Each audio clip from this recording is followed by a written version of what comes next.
बलिहारी सतगुरु मेरे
भागवत भगवान की है आरती, पापियों को पार भव से तारती।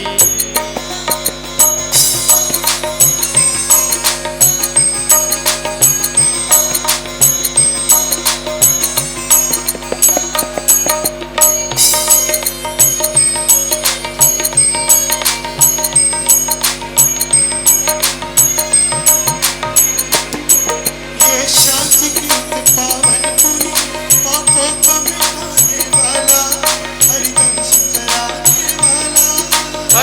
दर्श कराने वाला, हरि दर्श कराने वाला। ये शांति गीत पावन पुनि पापों को मिटाने वाला, हरि दर्श कराने वाला।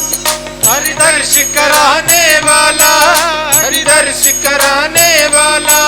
ये सुख करनी ये दुख हरणी, ये सुख करनी ये दुख हरणी। श्री मधुसूदन की आरती, पापियों को पाप से तारती। श्री भागवत भगवान की है आरती, पापियों को पार भव से तारती।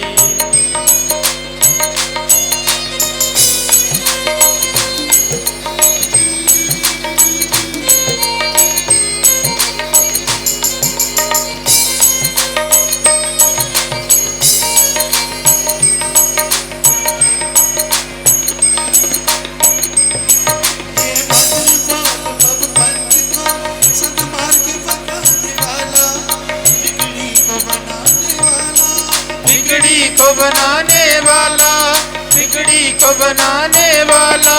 ये मगन भव पंथ को सद्मार्ग बताने वाला, बिगड़ी को बनाने वाला।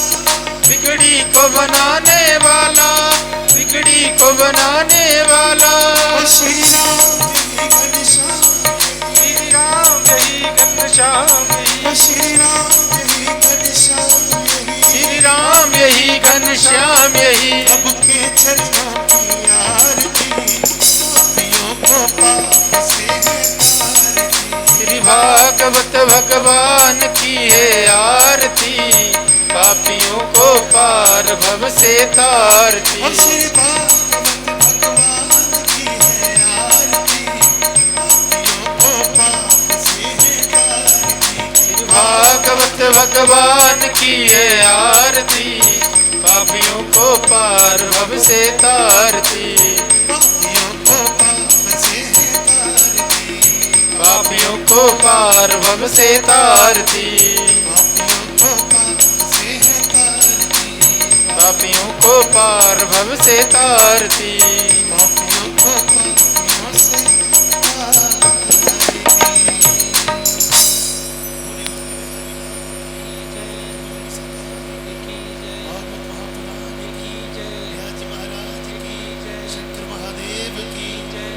श्री रमणी बोल सांचे दरबार की जय, सतगुरु महाराज की जय, रामचंद्र भगवान की जय, हनुमत लाल की जय।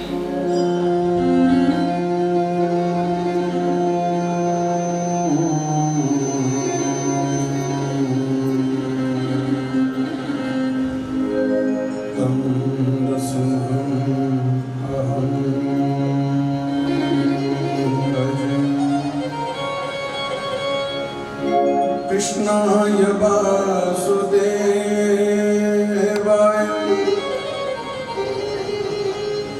कृष्णाय वासुदेवाय, हरये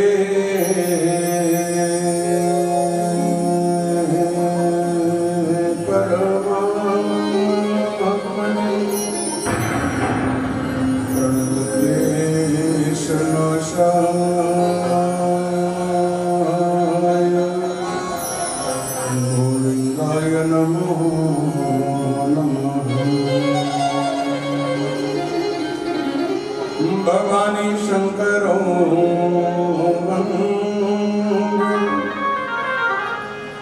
भवानी शंकरो वन्दे, श्रद्धा विश्वासरूपिणं यथा विना न पश्यन्ति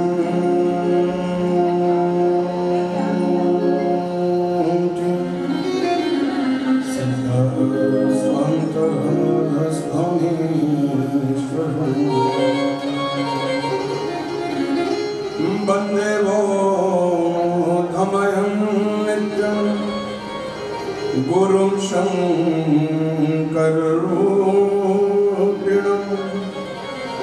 यमाश्रितो हि वक्रोऽपि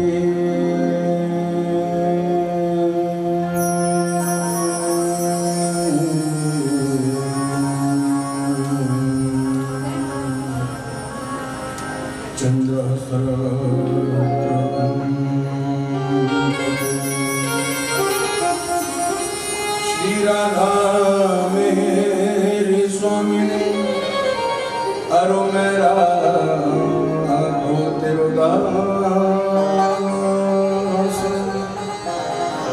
जन्म जन्म मोहिते जियो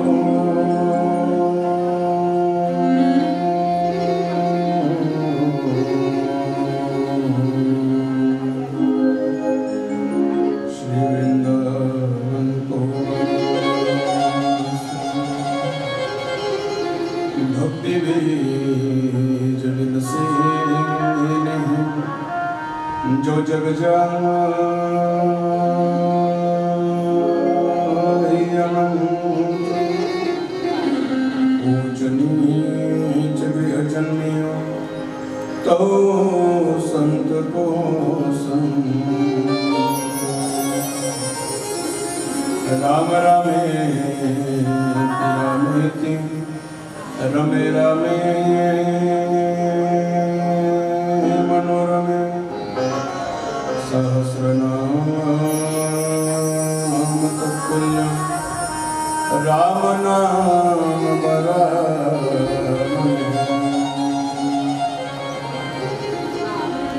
या देवी सर्वभूतेषु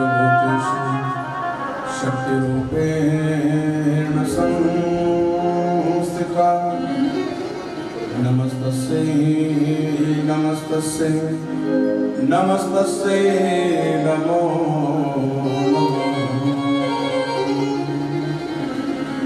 जयन्ती मंगला काली भद्रकाली कपाली दुर्गा क्षमा शिवा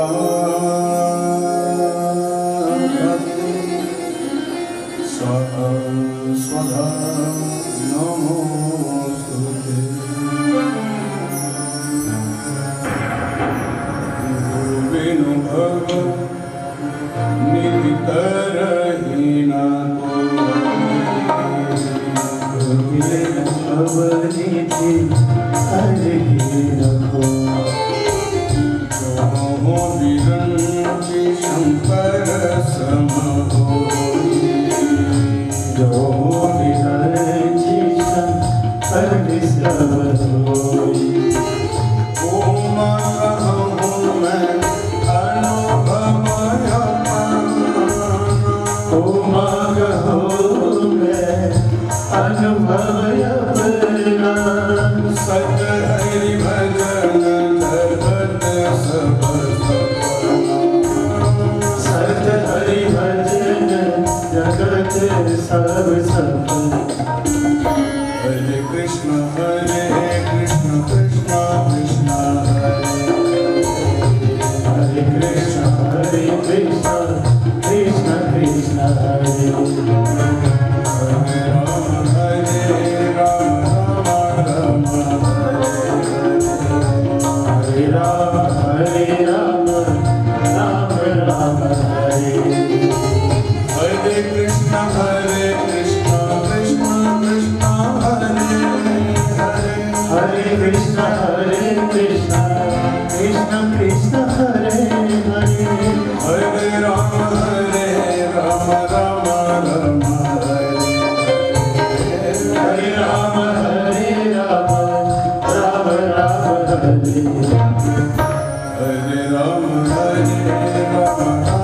राम हरे राम राम हरे राम राम हरे राम राम हरे राम राम हरे राम राम हरे राम राम हरे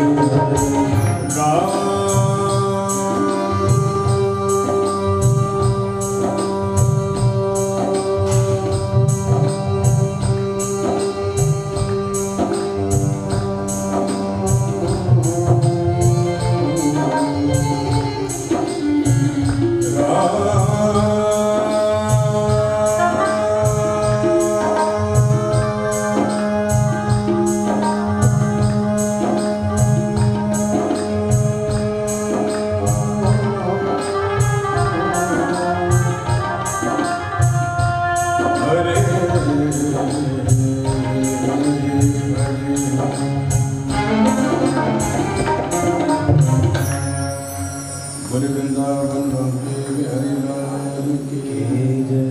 बलि राधा रमण सरकार की जय। बलि राजा रामचंद्र भगवान की जय। बलि भागवत भगवान की जय। बलि शंकर भगवान की जय। बलि सद्गुरुदेव भगवान की जय। जय करम श्री राम सच्चे दरबार की जय।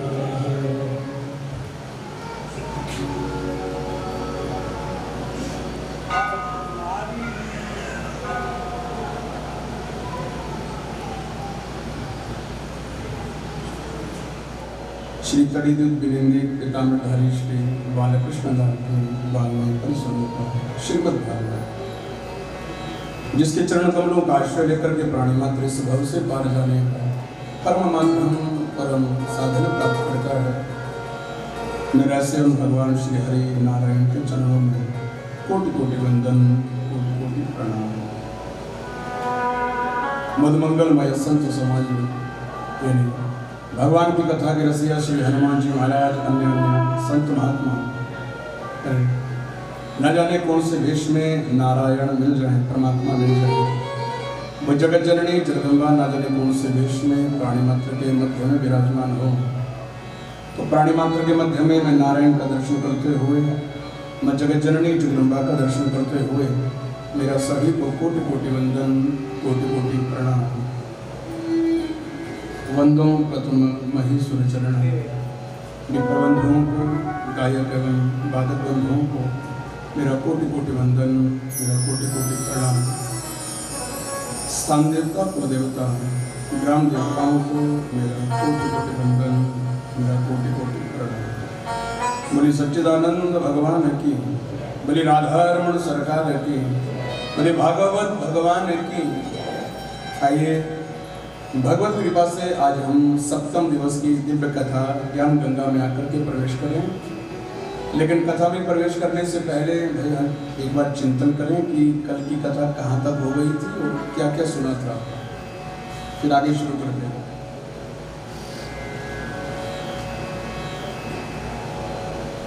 क्या क्या सुना था कल की कथा में?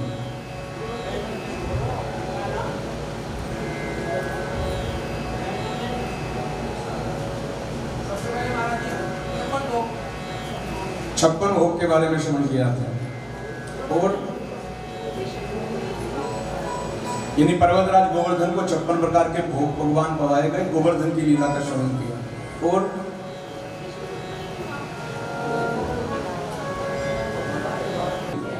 भाई कल की कथा में हम लोगों ने श्रवण किया भगवान का प्रथम विवाह रुक्मिणी जी के साथ हुआ। धीरे धीरे समय बढ़ने लगा। सुखदेव जी वर्णन करते राजन, एक समय की बात भगवान अपने राज्य में बैठकर के राजधर्मा नाम की सभा को संबोधित कर रहे थे। कुछ बातें चल रही थी, महत्वपूर्ण गोष्ठी थी। लेकिन उसी समय द्वारिका में रहने वाला एक सत्यजित नाम का दिव्यात्मा राजा, ये सूर्य नारायण भगवान का मित्र भी है और भक्त भी है। वर्णन मिलता है कि सत्यजित ने सूर्य नारायण भगवान को प्रसन्न करके उनसे स्यमंतक नाम की मणि प्राप्त करी। जाने मणि के प्रताप क्या है? तो मणि का सबसे पहला पुण्य प्रताप, ये मणि प्रतिदिन 8 बार सोना प्रदान करती है, यानी इस मणि से सोना निकलता है। मणि का दूसरा प्रताप, ये मणि जहां भी रखी जाए वहां दुर्भिक्ष अन्न इत्यादि की कभी भी कमी नहीं होती। इस मणि का तीसरा प्रताप, ये मणि जहां भी रखी जाए वहां दैहिक दैविक भौतिक पाप ताप संताप आकर के कभी भी प्रवेश नहीं करते। और उस मणि का सबसे बड़ा प्रताप, ये मणि अगर रात के अंधेरे में भी निकाल करके रख दी जाए तो ऐसे लगता था जैसे मानो सूर्य नारायण भगवान धरती पे उतर करके आ गए हों। यूं कहूं तो सूर्य का ही दूसरा प्रतिबिंब स्वरूप स्यमंतक मणि है। भाई ये सत्यजित जब द्वारिका में मणि को लेकर के आया, अच्छा लोगों को पता चला, लोगों ने सोचा सूर्य आ गया धरती पे। लोगों ने सोचा हो सकता है कि सूर्य कन्हैया से मिलने के लिए आ रहा है, इसलिए लोग भागे भागे सभा में पहुंचे। कन्हैया से कहा, हे कन्हैया धन्य हो गए, अरे तुमसे मिलने सूर्य आ रहा है। भगवान ने कहा सूर्य नहीं आ रहा, अरे वो स्यमंतक मणि को लेकर के सत्यजित आ रहा है। फिर सोचा मणि लेकर के आ रहा है, यानी भक्ति करके पुण्य रूप में मणि मिली है, स्वागत करना चाहिए। भगवान ने अपने मित्रगणों को संग में लिया 2-4 मित्रों को संग में लेकर के भगवान ने द्वारिका जी में सत्यरथ का स्वागत किया।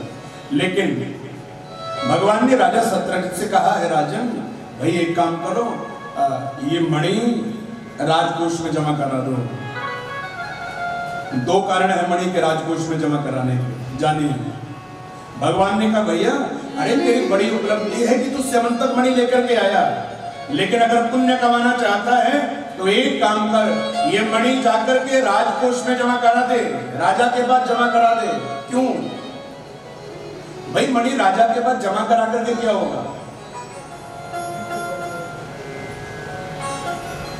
देखो मैं फिर कहूं तो मणि का प्रताप है, ये मणि प्रतिदिन 8 बार सोना प्रदान करती है।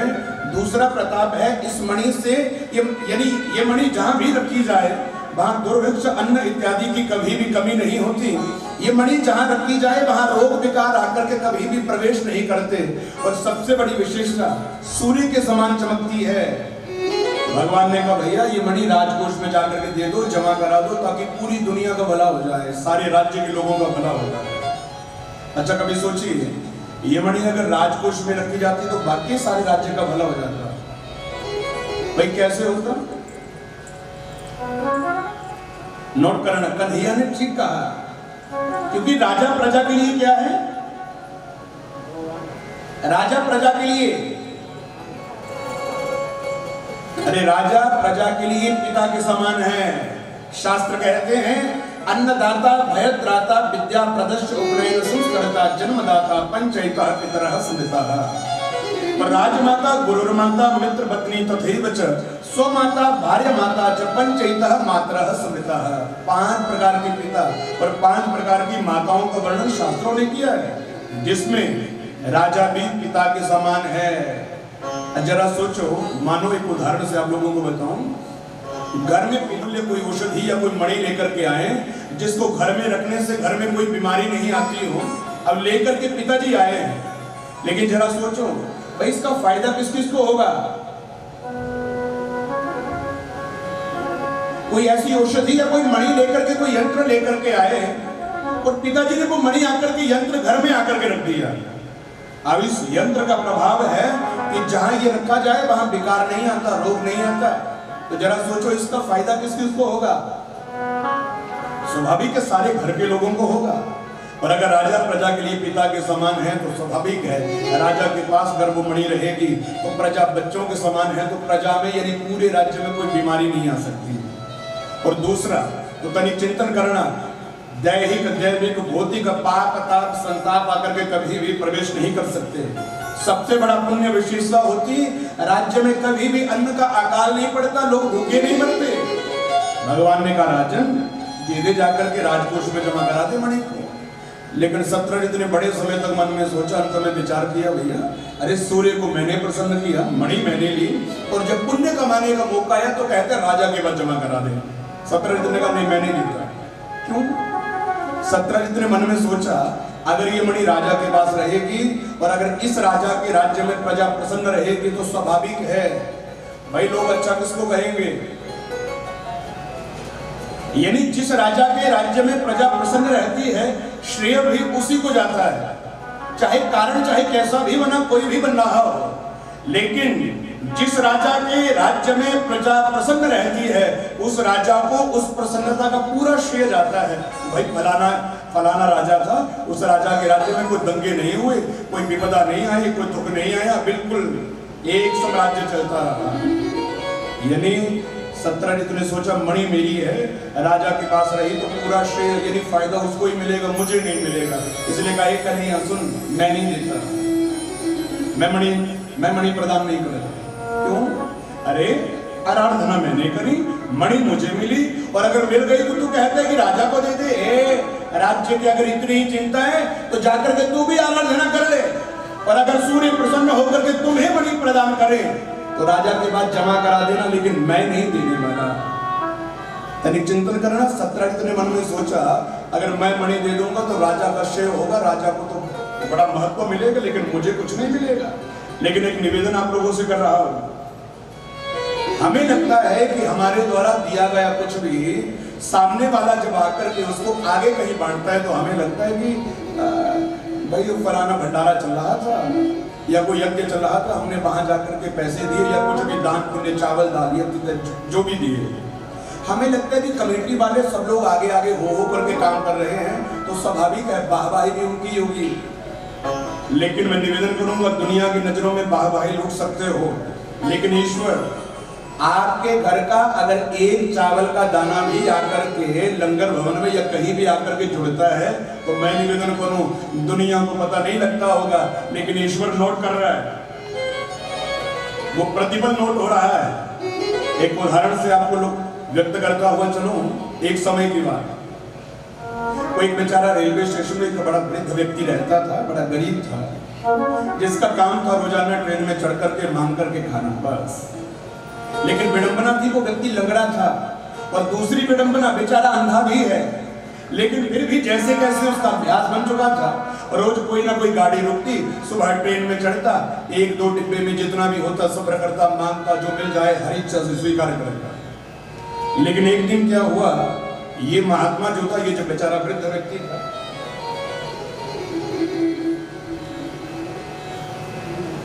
बोले सच्चिदानंद भगवान है कि ये बेचारा वृद्ध व्यक्ति, ये गरीब व्यक्ति बेचारा ट्रेन के डिब्बे में चढ़ा, अच्छा मांगते मांगते सबकी ओर जा रहा है, भैया कुछ प्रदान कर दो, बड़ी भूख लगी है, बड़ी भूख लगी है, सबसे मांग रहा था। स्वाभाविक है, देखो ये भी सच है कि हमारे पास जब कोई मांगने वाला आता है तो हम क्या करते हैं, हमारा रिएक्शन क्या होता है। हम मानो हम बस में या हम ट्रेन में बैठे हैं सीट पे, हमारे पास कोई मांगने वाला, कोई बेचारा, कोई ऐसा व्यक्ति आए, वो हमें आकर के और हम कहेंगे, या तो हम मुंह घुमा लेंगे या तो हम कहेंगे ये आगे वाला, इससे ये अपना ही है। अब बेचारा आगे जाएगा, स्वाभाविक है, उसकी तो आदत है, उसका वो मांगेगा, आगे से आगे बढ़ेगा। ऐसे वो व्यक्ति बेचारा गरीब मांगते मांगते जा रहा था, लेकिन अब जो सबसे ऊपर वाली सीट पे एक व्यक्ति सो रहा था, उसके मन में आया बेचारा सबसे मांग रहा है, कोई नहीं दे रहा, उसका मन पिघल गया। तो उसने सोचा खाने को तो कुछ नहीं है, 10 रुपए दे देता हूँ। नोट करना विषय को, प्रातः काल का समय था, अब वो ऊपर वाली सीट पे सो रहा है, अब नीचे वो लंगड़ा महात्मा और जो अंधा महात्मा है जो घसीटते हुए चल रहा है, ऊपर वाला नीचे वाले को पैसे देना चाहता है, लेकिन देगा कैसे। सुबह सुबह का समय, सारे अपना अपना आराम कर रहे थे, अब वो सबसे ऊपर वाली सीट पे सो रहा है, नीचे वाला भी सो रहा है, उससे नीचे वाला भी सो रहा है। लेकिन पैसे नीचे महात्मा के पास कैसे जाकर के पहुंचेंगे। ऊपर वाला देना चाहता है जो ऊपर सो रहा है, लेकिन देगा कैसे भाई, कैसे देगा। ऊपर वाला नीचे वाले को थमाएगा कि भैया ये वृद्ध को दे दो, और नीचे वाला भी सो रहा है, उसने अपने नीचे वाले को कहा भैया महात्मा को दे दो। आज जो सबसे नीचे वाली सीट पे सो रहा था, उसने वो पैसे लेकर के महात्मा के हाथ में जब रखे, उसने कहा भगवान तेरा भला करे, तेरे जीवन में सभी को खुशियां बनी रहे, अपार कृपा तेरे जीवन में बरसती रहे। बहुत आशीर्वाद दिए तो लड़का मुस्कुराने लगा, जोर जोर से हंसने लगा। अब बाबा लगता है जैसे तुम अंधे हो वैसे तुम्हारी कृपा भी अंधी है, जैसे तुम अंधे हो वैसे तुम्हारे शब्द, तुम्हारी कृपा, तुम्हारे वचन भी अंधे हैं। उस व्यक्ति ने कहा बेटा मैं समझा नहीं। उस लड़के ने कहा बाबा जी पैसे मैंने थोड़ी ना दिए, ये जो ऊपर सो रहे पैसे इसने दिए। महात्मा की आंखों से आंसू निकल गए। एक ही बात कही बेटा, मैं अंधा हो सकता हूं, मैं अंधा हो सकता हूं, लेकिन भगवान की कृपा अंधी नहीं हो सकती। मैं अंधा हो सकता हूं, लेकिन मेरे मुख से निकले हुए वचन वो अंधे नहीं हो सकते। मैं किसी को भी कहूं, लेकिन ये फल तो उसे ही को मिलने वाला है जिसके हाथ से छूट कर ये धन मेरे हाथ में आकर के पहुंचा है। कारण कोई भी बना, लेकिन देने वाला जो है फल तो उसे ही मिलेगा। मैं अंधा हूं, लेकिन मेरी कृपा अंधी थोड़ी नहीं है, भगवान की कृपा अंधी थोड़ी ना है। अरे तनिक चिंतन करना। हमें लगता है कि कोई नहीं देख रहा, लेकिन कभी चिंतन करना। बंद कमरे में हमें लगता है कि हम चोरी कर रहे हैं, कुछ कर रहे हैं, हमें कोई नहीं देख रहा, लेकिन ये आंखें, मैं कहूं आज बड़ी विडंबना है जी। दुनिया में एक ही चीज से डरते हैं हम लोग, बस एक ही चीज से, सीसीटीवी कैमरे से। हमें लगता है कि जहां कैमरा है वहां भय है, और कैमरे के सामने हम बिल्कुल बड़ा व्यवस्थित होकर के रहेंगे। लेकिन कभी सोचे हैं ये कैमरे तो बिरली बिरली जगह लगे होंगे, लेकिन विधाता के कैमरे, भाई भगवान के कैमरे हर जगह लगे हैं। हमें लगता है कि सामने कैमरा है, इसके आगे व्यवस्थित होकर के रहना है, लेकिन कभी ये सोचा भगवान ने एक कैमरा ये भी फिट किया है। अरे भगवान ने ये भी कैमरे ही लगाए हैं। ये हाथ जब देते हैं और मैं कहूं तो देना छोड़ो, हमारे मन में जब संकल्प चलता है उधर नोट होता है, फलाना व्यक्ति फलानी बात सोच रहा है, फलाना काम करना चाहता है, यहां मन में चिंतन कर रहे हैं, वहां नोट हो रहा है। इतना व्यवस्थित कार्य है, लेकिन हमें लगता है हमें कौन देख रहा होगा, लेकिन और कोई देखे ना देखे, लेकिन वो विधाता तो देख रहा है, इसमें कोई दो राय नहीं है। शतरंज ने सोचा कि अगर मणि राजा के पास रहेगी तो लोग राजा की वाहवाही करेंगे, मुझे कोई पुण्य नहीं मिलेगा, मेरी कोई वाहवाही नहीं करेगा, इसलिए का मैं नहीं लेता। अच्छा, दूसरा कारण और था, भगवान के मणि मांगने का। भगवान ने कहा ये मणि राजकोष में जाकर के जमा करा दे। दूसरा कारण जाने, स्वाभाविक है जब कोई बहुमूल्य रत्न या मणि हमारे पास होती है या बहुत सारा पैसा हमारे पास हो और उसका पता सारे लोगों को चल जाए तो क्या हम सेफ हैं? हमारे पास 10 करोड़ रुपया है और ये बात सारे उन्ना में बात फैल जाए, आप बताओ आप सेफ हो क्या, सुरक्षित हो? बहुत सारे लोगों की आंखें आपके ऊपर होंगी, कुछ लोगों को होगा बस ये कहीं मिले किडनैप कर ले, कुछ कोई चोरी की ताक लगा करके कोई कुछ लगा करके बैठा होगा, लूटा कैसे जाए। ये भगवान ने कहा भाई मणि राजकोष में जमा कराते, बहुमूल्य है, अगर तेरे पास मणि रहेगी तो तुम्हें भय रहेगा, खतरा रहेगा, इसलिए जब तेरा मन हो तो मांग लेना जाकर के राजा से। लेकिन शतरंज ने नहीं दी मणि का, मैं नहीं देता, अगर तेरा राज्य का भला करने का इतना ही मन है ना, स्वयं जाकर के मणि प्राप्त करने, मैं नहीं दूंगा। भगवान ने कहा तेरी मर्जी, नहीं देता तो। शतरंज चला गया अपने घर में जाकर के, एक सुंदर सा भवन मंदिर बनाया और मंदिर में जाकर उस मणि को प्रतिष्ठित कर दिया। धीरे धीरे समय बढ़ने लगा। एक दिन की बात, शतरंज का एक छोटा भाई भी है, नाम शतरंज का छोटा भाई है, नाम है प्रसेनजित। अच्छा, ये प्रसेनजित ने एक दिन भाई से कहा भैया मैं ना शिकार खेलने जा रहा हूँ। फिर कहा शिकार खेलते अगर बहुत दूर निकल गया और वापिस आने में अगर मुझे अंधेरा हो गया, मैं कहीं मार्ग नहीं भटक जाऊं, इसलिए भैया एक काम करो, तुम मणि मुझे दे दो, क्योंकि मणि का चमत्कार है, सूर्य की भांति चमकती है। सूर्य अगर छिप भी गया, इस मणि को गले में धारण करूंगा, सूर्य की भांति चमकेगी, मार्ग दिख जाएगा, मैं भटकूंगा नहीं। शतरंज ने सोचा मेरा ही तो भाई है, कोई बात नहीं, दे देता हूं। वो मंदिर में से मणि उठाई, भाई को प्रदान करके फिर कहा ये प्रसेनजित सुन, बड़े ध्यान से लेकर के जाना, बड़ी बहुमूल्य है। प्रसेनजित ने कहा भैया चिंता मत करो, जान से भी ज्यादा प्रवाह करूंगा। ये कहकर के प्रसेनजित ने वो मणि रथ के पिछले हिस्से में डाली और वर्णन मिलता है रथ में आरूढ़ होकर के आखेट करने के लिए चल पड़ा। जंगल में जाकर के पहुंचा, कई सारे निर्दोष जीवों का वध किया, कईयों को मार करके अपने रथ में डाला, कईयों को छोड़ करके आ गया। लेकिन जब वापिस आने लगा भाई अंधेरा हो गया। अच्छा, राजा ने सोचा मणि कब काम आएगी, पिछले हिस्से से मणि निकाली, गले में धारण कर ली, अंधेरे में घर की ओर लौट करके आने लगा तो रथ में ऐसा लग रहा है जैसे राजा नहीं, साक्षात सूर्य ही रथ में बैठ करके चल रहे हो। अच्छा, तनिक चिंतन करना, यहाँ एक बहुत बड़ी अद्वितीय घटना घटित हुई है। प्रसेनजित रथ में बैठ करके वापिस अपने घर की ओर लौट करके जा रहा था, मार्ग में एक सिंह शिकार की तलाश में निकला। स्वाभाविक है, रात्रि काल में जंगलों में जितने हिंसक जानवर हैं वो मैदानी क्षेत्रों की ओर बढ़ते हैं, चाहे जल के लिए हो, चाहे शिकार के लिए, भोजन के लिए, कुछ भी हो, लेकिन वो बढ़ते हैं नीचे की ओर आते हैं। अब ऐसा ही हुआ, एक सिंह जंगल में शिकार की खोज में निकला, लेकिन जब शिकार की खोज में निकल करके जा रहा था तो उसने सामने से आते हुए प्रसेनजित के गले में मणि को देखा, लेकिन उसने सोचा कि सूर्य आ गया धरती पे। वो देदीप्यमान पुंज सिंह ने सोचा कहीं ये मुझे जला करके राख ना कर दे, इसलिए आत्मरक्षा करने के लिए सिंह ने उस प्रसेनजित की छाती के ऊपर रथ में जाकर के प्रहार किया। प्रसेनजित मारा गया है। बोले सच्चिदानंद भगवान की।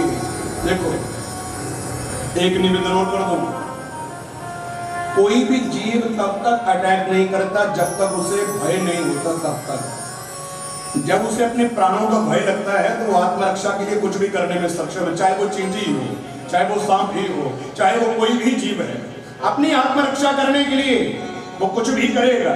सिंह ने सोचा ये देदीप्यमान पुंज कोई लो आ रही है, कहीं ये मुझे जला करके राख ना कर दे, इसलिए आत्मरक्षा करने के लिए सिंह की एक खासियत है, भागता नहीं है। ये आत्मरक्षा करने के लिए जो सामने खतरा है उस खतरे को मिटाने की चेष्टा करता है। बोले सच्चिदानंद भगवान की। भाई कभी आप एक विषय सोचें, जंगल का राजा कौन होता है? जंगल का राजा कौन है? शेर जंगल का राजा है ना।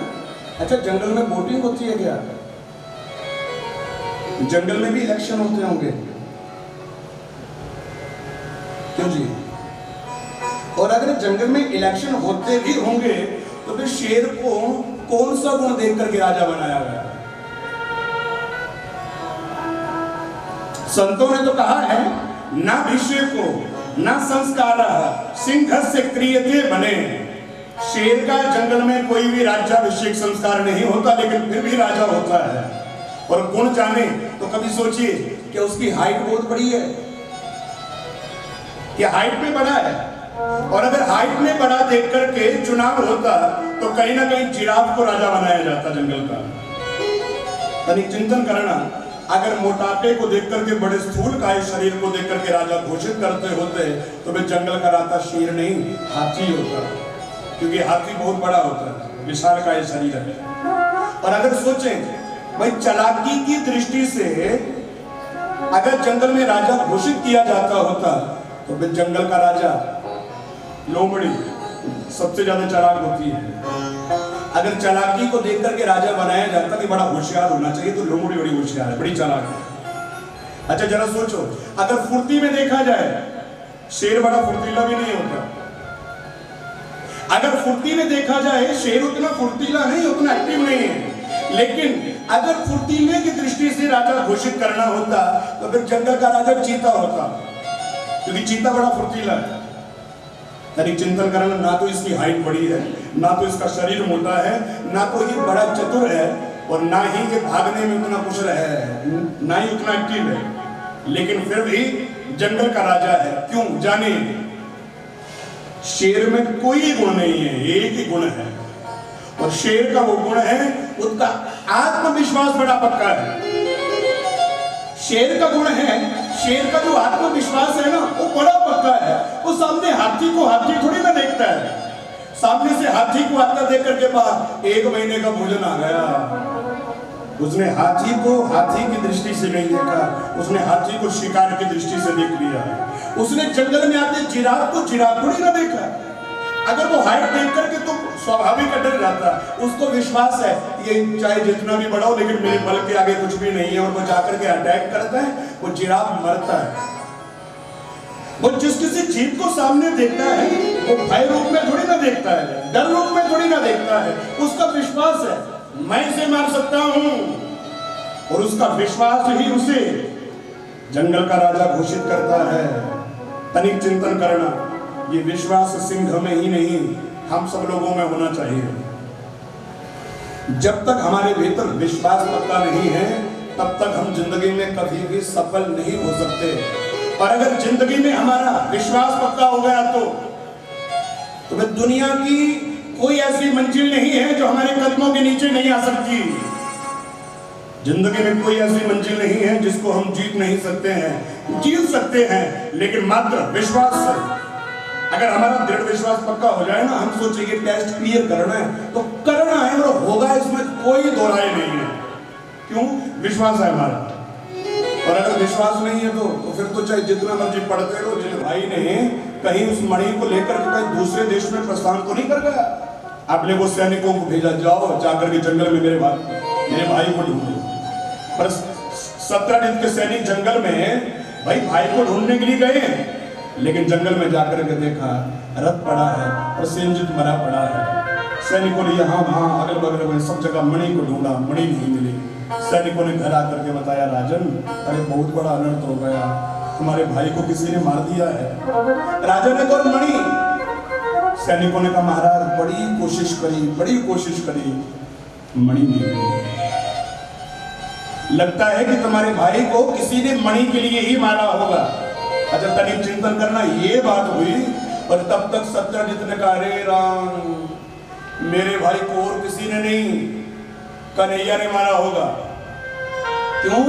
कुछ दिन पहले वो मुझसे बार बार याचना कर रहा था, बार बार कह रहा था मणि दे दे, राजकोष में जमा करते हैं, मणि मुझे दे दे, मणि मुझे दे दे। मैंने नहीं दी, लेकिन जब उसे आसानी से मणि नहीं मिली, हो ना हो उसने मणि हथियाने के लिए मेरे भाई को जंगल में अकेले जाते देखा और घेर करके मार दिया। मेरे भाई का हत्यारा और कोई नहीं, कन्हैया ही है, और वो मणि और किसी के पास नहीं, कन्हैया के ही पास होगी। तनिक चिंतन करना, कन्हैया के ऊपर मणि चोरी का कलंक लग गया और हत्या का कलंक लग गया। जो कार्य भगवान ने किया ही नहीं है, उस कलंक से भगवान कलंकित हो गए, राज्य से बाहर निकलते जो कोई मिले। अच्छा दूसरी बात, ये बात ना आग की तरह पूरी द्वारिका में फैल गई। आप कभी सोचिए, कन्हैया जहां कहीं जाए लोग कहें ए कन्हैया, अरे तूने प्रसेनजित को मार दिया, मणि चोरी कर ली, हे राम तेरे पास किसी चीज की कमी है क्या, बेचारे को मार दिया। कन्हैया कहे मैंने नहीं मारा, मणि मैंने चोरी नहीं करी। लेकिन जो कोई भी मिले एक ही बात कहे, अरे तूने प्रसेनजित को मार दिया, तूने अच्छा नहीं किया, तूने अच्छा नहीं किया, तूने मणि चोरी कर ली, कलंक लग गया। एक निवेदन कथा के माध्यम से आप लोगों से कर रहा हूं, बड़ी सावधानी से विषय को लेकर के चलना। क्या भगवान ने गलती करी थी? क्या भगवान ने मणि चोरी की? क्या भगवान ने प्रसेनजित को मारा? फिर भी कलंक लगा, और कलंक एक व्यक्ति के मुख से नहीं, द्वारिका का हर एक व्यक्ति कह रहा था मारा होगा इसने, मणि चोरी करी होगी इसने। क्यों? क्योंकि राजा प्रसेनजित सत्यजित कह रहा है। एक निवेदन आप लोगों से कर रहा हूं, विषय को बड़ी गंभीरता से लेकर के चलना, दुनिया में भी ऐसा ही है।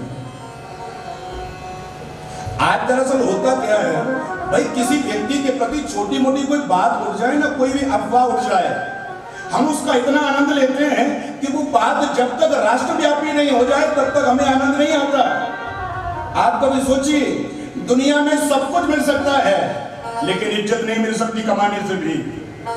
पैसे से आप अपनी इच्छाएं पूरी कर सकते हो, लेकिन आप अपना आत्मसम्मान नहीं खरीद सकते।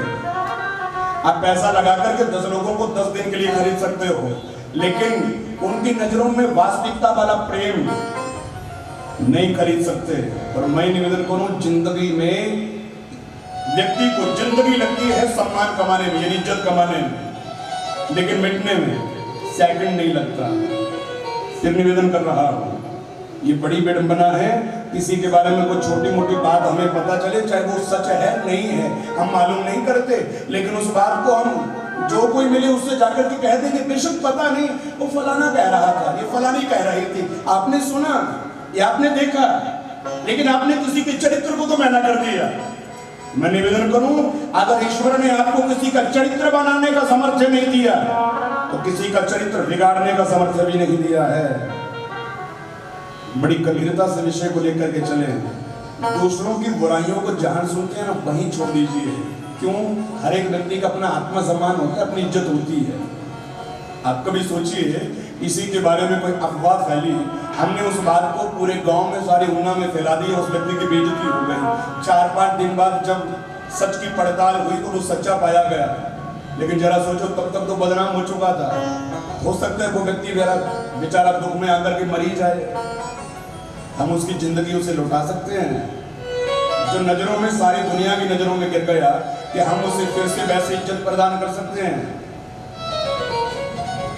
तनिक चिंतन करना। संतों ने बड़ा सुंदर भाव कहा है कि बुरा जो देखकर मैं चला, बुरा न मिले कोई, कि अपने भीतर झंक गया तो मुझसे बुरा ना कोई, अपने भीतर झंक गया तो मुझसे बुरा ना कोई। दुनिया की बुराइयां देखने से पहले भीतर झांक लीजिए, मैं क्या हूं, मेरे भीतर क्या है, मैं कैसा हूं।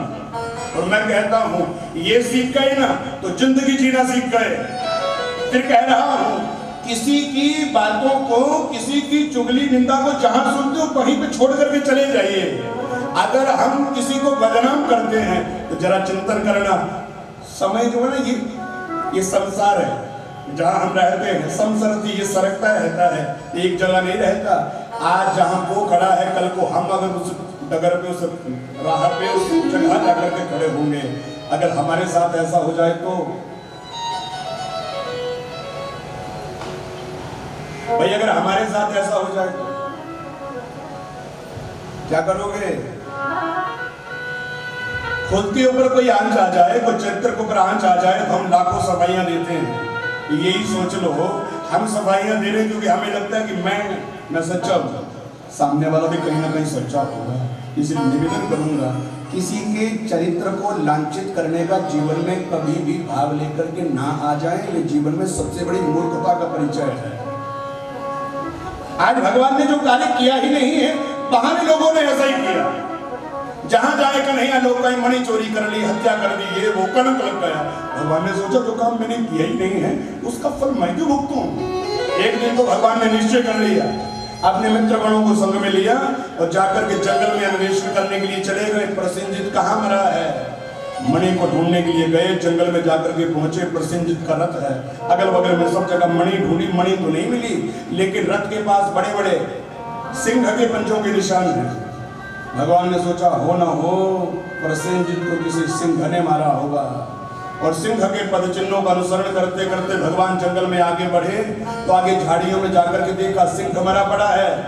सिंह के अगल बगल में सब जगह मणि ढूंढी, मणि नहीं मिली, लेकिन सिंह के पास बड़े बड़े भालू के पंजों के निशान थे। भगवान ने सोचा हो ना हो इस सिंह को किसी भालू ने मारा होगा। अब उस भालू के उस ऋक्षराज के पद चिन्हों का अनुसरण करते करते भगवान जंगल में आगे बढ़े तो बहुत बड़े गुफा के मुख्य द्वार पे जाकर के पहुंच गए। ऐसा प्रतीत हो रहा था कि पद चिन्ह भीतर गए हैं, यानी जो कोई भालू मणि को लेकर के गया सो भीतर तो गया है, लेकिन आगे के चरण चिन्ह नहीं है, यानी वापिस आने के। भगवान ने सोचा हो ना हो वो भालू भीतर ही रहता होगा। अपने मित्रों से कहा भैया तुम यही रुको, मेरा इंतजार करो, मैं जल्दी भीतर ढूंढ करके आता हूँ। कन्हैया की बात सुन करके मित्र बाहर ठहरे और उधर कन्हैया भीतर गए तो जाकर के देखा ऋक्षराज की बेटी वो जामवती मणि के साथ खेल रही है, क्रीड़ा कर रही है। भगवान ने मणि को देखा, ए देवी, अरे ये मणि मुझे प्रदान कर, इस मणि के कारण मुझे हत्या और चोरी का कलंक लगा है। स्वाभाविक है जी, गुफा में रहने वाली इस भालू की बेटी ने पहली बार किसी इंसान को देखा होगा, डर गई, भयभीत हो गई। वो जैसे कन्हैया को देखा भयभीत होकर के चिल्लाने लगी, आप रक्षावान, पिताजी बचाइए, मेरी रक्षा करिए। तो जीव आकर के मुझे मार देना चाहता है। ऋक्षराज भागे भागे आए, समक्ष कन्हैया को देख करके ललकारने लगे, अगर वास्तविकता में बल पराक्रम पुरुष है और क्षत्रिय हो, आओ मुझसे युद्ध करो। एक अकेली स्त्री अबला से मणि चोरी करना चाहते हो, छीनना चाहते हो? अगर तुम में बल है तो मुझसे आकर के युद्ध करो। भगवान ने हाथ जोड़ करके कहा, भाई अगर तुमसे युद्ध अभी करना पड़े तो स्वीकार करूंगा, लेकिन मणि तो लेकर के जाऊंगा। ऋक्षराज के साथ भगवान का युद्ध हुआ 27 दिन तक। भाई 28वें दिन के प्रातः काल का जब युद्ध होने लगा तो जामवंत ने हाथ जोड़ लिए, भगवान क्षमा करना, 27 दिन से लगातार लड़ रहा हूं, लेकिन लड़ते लड़ते मेरा शरीर धीरे धीरे शिथिल पड़ रहा है, पर आप प्रभु प्रतिदिन एक नई स्फूर्ति, नई उमंग से मेरे साथ युद्ध करने के लिए आते हो। आप मुझे कोई साधारण क्षत्रिय नहीं लगते। सच बताओ प्रभु, अपना परिचय प्रदान करो, आप कौन हो? भगवान ने जब परिचय पूछा तो भगवान ने कहा, ये जामवंत जानना चाहता है तो कौन है? आप भली भांति परिचित होंगे, ये जामवंत कौन है? ये भालू कौन था जिससे भगवान का युद्ध हुआ? ये राणावतार में जामवंत भालू है। तनिक चिंतन करना, युद्ध क्यों हुआ तो कारण जाने। ये समय की बात है जब 14 वर्षों का वनवास काट करके प्रभु राम जी पुनः अयोध्या में वापस लौट करके आए, राज्याभिषेक हुआ। राज्याभिषेक होने के बाद भगवान ने अपने सब मित्रगणों को, सब लोगों को, सैनिकों को मुंह मांगी दान दक्षिणाएं प्रदान करके प्रसन्न किया। महीने में जामवंत भी था। आज जामवंत आए तो भगवान ने कहा, जामवंत भाई तुमने हमारी ना बड़ी सहायता करी, मांगो तुम्हें क्या चाहिए? जामवंत ने कहा, भगवान आप मेरे भगवान हो, आपके द्वारा दिया गया सब कुछ है, जिंदगी में कोई इच्छा नहीं है कुछ पाने की। लेकिन भगवान ने कहा, नहीं जामवंत, सबको दे रहा हो, तू भी कुछ मांग ले। जामवंत ने कहा, प्रभु वैसे तो कुछ भी नहीं चाहिए, लेकिन अगर आप मुझे बार बार विवश कर रहे हो तो एक काम करो। मेरे मन में एक संकल्प है और मुझे लगता है कि वो संकल्प अधूरा ही रह जाएगा। भगवान ने कहा, क्या संकल्प है? शायद मैं पूरा कर दूं, मुझे बता। जामवंत ने कहा, प्रभु लंका में जाकर के पहुंचा, रावण के बारे में सुना था, जैसा सुना वैसा ही पाया, बड़ा बलशाली था। मैंने सोचा कि रावण से युद्ध करूंगा तो मुझे पता चलेगा मेरी भुजाओं में बल कितना है, लेकिन प्रभु आपने रावण को मार दिया। मैंने कुंभकर्ण के बारे में सुना कि बड़ा बलशाली है, आपने कुंभकर्ण को भी मार दिया। बड़े बड़े जितने भी योद्धा थे आपके और लक्ष्मण के द्वारा सारे ही मारे गए, सारे संहरित कर दिए गए। युद्ध तो मैंने भी किया, लेकिन मेरे हिस्से जो कोई आते हैं ना, एक प्रहार करता 100-200 इकट्ठे ही मारे जाते, लेकिन मजा नहीं आया लड़ने का। प्रभु दिल करता था कि किसी ऐसे शूरवीर से लड़ूं ताकि मुझे पता चले मैं कितने बड़े योद्धा को, शूरवीर को हरा सकता हूं, लेकिन प्रभु ये इच्छा मेरी पूरी नहीं हुई। लेकिन अगर आज आप मुझे कुछ देना चाहते हो तो एक काम करो। लंका में आपके युद्ध को देख करके मैंने एक ही परिचय पाया है कि Ram Ravan your Yuddham, Ram Ravan your एव। ये उपमा शास्त्रकार कहते हैं कि राम और रावण का युद्ध कैसा था, तो कहा राम और रावण का युद्ध राम और रावण जैसा ही है। ऐसा युद्ध न भूतो न भविष्यति, ना पहले कभी हुआ ना भविष्य में कभी हो सकता है। तनिक चिंतन करना। जामवंत ने कहा प्रभु इसका मतलब ये हुआ आपने रावण को मारा तो अब रावण से ज्यादा बलशाली है। पर प्रभु अगर आप रावण से ज्यादा बलशाली हैं तो मेरे मन की इच्छा है कि किसी बड़े योद्धा से लड़ करके पता करूं मैं कितने दिन तक लड़ सकता हूं। इसलिए आप अगर मुझे कुछ देना चाहते हो तो मुझे युद्ध की दीक्षा दे दो। मैं आपसे लड़ना चाहता हूं, युद्ध करना चाहता हूं, देखना चाहता हूं कितने दिन आपसे लड़ सकता हूं। भगवान ने कहा ये जामवंत क्या मांग रहे हो भाई? अरे अगर मैंने तुम्हें युद्ध की दीक्षा दे दी और मैं तुमसे लड़ पड़ा, दुनिया क्या कहेगी? मर्यादा पुरुषोत्तम बनकर के आए थे भगवान, लेकिन 14 वर्ष के वनवास में जिन वानर भालुओं ने सहायता करी, घर आकर के भगवान उनसे ही लड़ पड़े। तनिक चिंतन करना। भगवान ने कहा नहीं जामवंत, त्रेता में मैं तुमसे युद्ध नहीं कर सकता, लेकिन तुमने मुझे युद्ध का वरदान मांगा है, चिंता मत करो, मैं तुम्हें ये वरदान देता हूं, लेकिन सफल त्रेता में नहीं होगा, द्वापर में होगा। और फिर कह दिया जा मैं तुम्हें वरदान देता हूं, द्वापर जब आएगा मैं कृष्ण अवतार धारण करूंगा, मणि चोरी का जब मुझे कलंक लगेगा उस समय तुम जामवंत बन करके मेरे यहाँ जंगल में रहते होंगे, वो मणि तुम्हारे ही पास होगी, तुम मुझे पहचान नहीं पाओगे। उस समय जितना तुम्हारा मन करे तो मुझसे युद्ध कर लेना। आज भगवान ने परिचय प्रदान करते कहा भाई मैं त्रेता वाला राम हूं, द्वापर में कृष्ण बन करके आया, तुम्हारी इच्छा को पूर्ण करने के लिए आया हूं। जामवंत ने कहा हे राम प्रभु आप भगवान हो, मैंने भगवान से युद्ध यानी अपने गुरु से युद्ध कर लिया। हर चरणों में मनसा वाचा कर्मणा दंडवत प्रणम्य, मनवाणी कर्मों से चरणों में लेट करके दंडवत प्रणाम किया, वंदन किया, क्षमा याचना कर रहे नाथ मुझे माफ कर दो, मुझसे बहुत बड़ी गलती हो गई। भगवान ने कहा जामवंत तेरी गलती नहीं है, अरे पूर्व जन्म में तुमने मांगा था, मैंने तेरी इच्छा को पूर्ण कर दिया, हो गया। जामवंत ने कहा प्रभु अब मेरी इच्छा पूरी तो हो गई, अब मन नहीं करता जीने का। अच्छा स्नेह की नहीं, स्नेह में मैं जी को जला चुका हूँ, बुझने की मुझे परवाह नहीं, पच सैकड़ों को दिखला चुका हूँ, बुझने की मुझे परवाह नहीं, पच सैकड़ों को दिखला चुका हूँ, अब जीने की राह नहीं। अब दिल करता ना कहीं एकांत में जाकर के आपके नाम की भक्ति में बैठ जाऊं। भगवान ने कहा तो बैठ जा, जाकर के चला जाऊं। जामवंत ने कहा प्रभु एक दिक्कत है, आपके नाम की समाधि में जंगल में जाकर के बैठ तो जाऊं, लेकिन एक परेशानी है।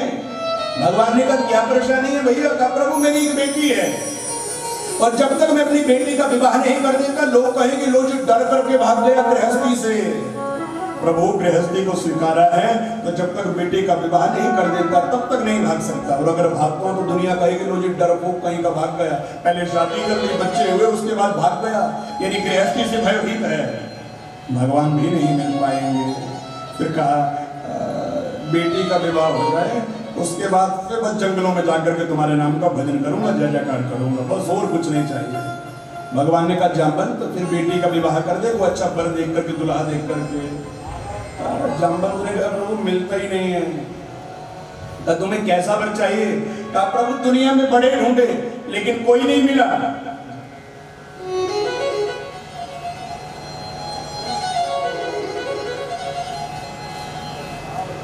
बोली सतगुरुदेव भगवान ने की। तो दुनिया में कोई नहीं मिला प्रभु, एक मिला है, अगर हाँ कर दे दो। तनिक चिंतन करना जामवंत ने क्या बातें कही है, नोट करना। जामवंत ने कहा प्रभु मेरी बेटी के लिए वर्ण करने योग्य कैसा दुल्हा चाहिए, वो गुण मुझे देखने हैं। इसकी ना तो माता है, ना तो भाई है, ना तो पिता है, ना तो कोई सगे संबंधी है, यानी सारा परिवार मैं ही हूँ। और सारे परिवार को मिलकर के वर में, दुल्हे में जो गुण देखने चाहिए वो मुझे ही देखने पड़ेंगे। अच्छा, तनिक चिंतन करना, बेटी के विवाह में कौन कौन कैसे कैसे गुण दुल्हे में देखता है, नोट करना। वेद व्यास जी ने शिव पुराण में कहा है कि कन्या वरयते रूपम माता वित्तम पिता गुणम बांधवा कुलम इच्छन्ति मिष्ठान्नम इतरे जनः। यानी कन्या वरयते रूपम, विवाह में कौन कौन क्या क्या देखता है, नोट करना। सबसे पहले कन्या, भाई कन्या वरयते रूपम, लड़की मात्र सौंदर्य देखती है, लड़का देखने में सुंदर होना चाहिए, उसे ढीले की अकल है नहीं है।